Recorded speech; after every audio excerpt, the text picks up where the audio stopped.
2,500 years ago, generals crossed oceans, kings emptied their treasuries, entire armies waited, all to ask one woman, one question. Cross the river, and a great empire will fall. King Croesus crossed the river. A great empire did fall. His own. We don't visit temples anymore, but the question is the same. Delphi wasn't a curiosity.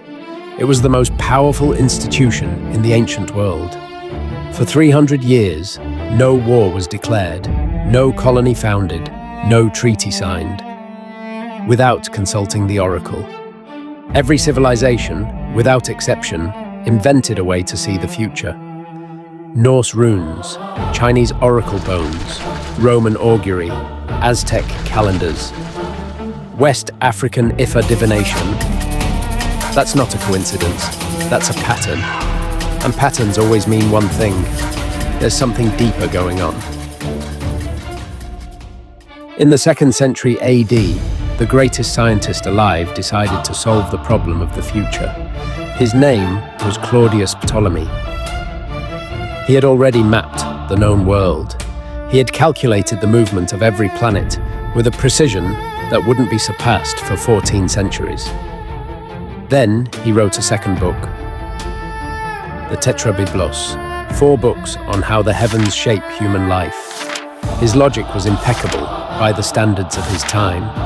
The sun warms, the moon moistens, Saturn is cold and dry, Mars burns and dries, Jupiter heats and humidifies. The planets don't just move through the sky, they change the atmosphere. And the atmosphere shapes everything born within it. A child born under Saturn, cold, melancholic, solitary.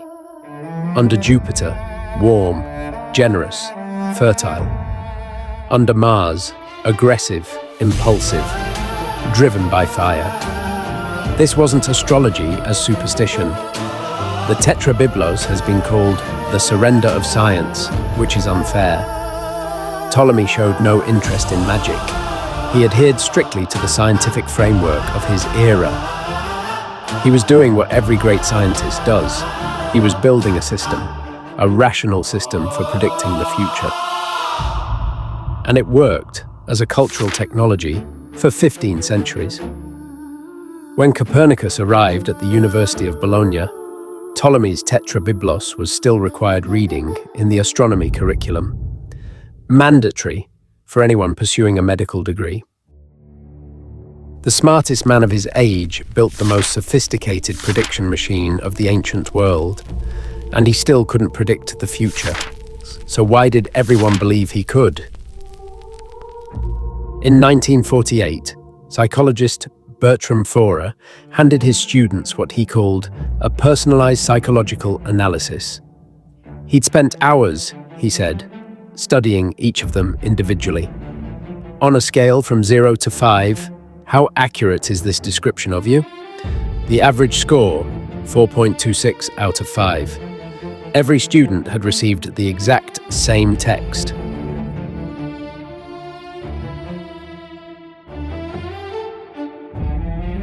Read it. Does it sound like you? It was written in 1948, and it described everyone. Psychologists call this the Barnum effect, named after the showman P.T. Barnum, who said, "Your brain doesn't need accuracy, it needs recognition. The moment it finds itself in a description, it stops looking for what doesn't fit." Here's what neuroscience actually found. Your brain is not a recording device. It's a prediction machine. Its entire job, every second of every day, is to guess what happens next. Before your eyes even finish processing an image, your brain has already decided what it's seeing. Uncertainty isn't just uncomfortable. To a brain, uncertainty feels like danger. Studies show that not knowing an outcome activates the same stress response as physical pain. So the brain does what it always does when it encounters a threat. It invents a solution. patterns, meanings, prophecies, not because they're real, because the alternative, genuine, open uncertainty, is almost unbearable. But sometimes predictions do come true, not because they're accurate, because of what happens after you believe them. The belief changes the behavior changes the outcome. Robert Merton called this the self-fulfilling prophecy. And it's not magic, it's mechanics. King Croesus didn't just receive a prophecy, he acted on it. His confidence changed his strategy. His strategy changed the battle. The oracle didn't predict the future, the oracle changed it. Now, the oracle moved to Palo Alto, and it got better, much better. The Pythia worked with volcanic fumes and ambiguous verse. Ptolemy worked with planetary tables and 4 humors. The algorithm works with 50,000 data points about you, collected today, updated in real time. It doesn't predict your future, it designs it. Every recommendation is a prophecy. Every notification is a push toward a predicted behavior.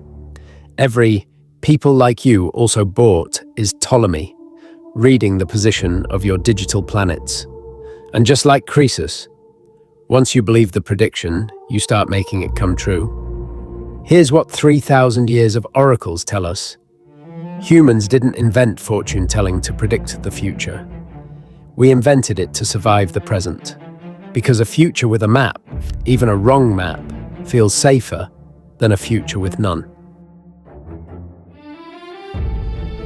Before you close this video, I have a prediction for you.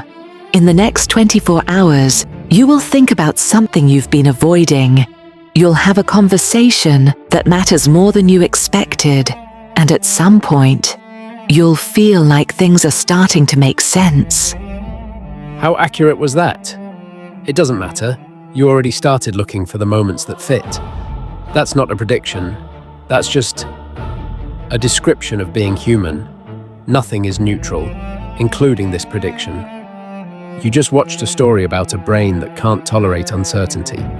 Every horoscope you've read, every prediction you've believed, every pattern you found in the noise. It wasn't weakness, it was your mind doing exactly what it was built to do. The question isn't whether you need a map. The question is, whose map are you using? Subscribe to Parallax Lab, not to find answers, to learn to ask better questions.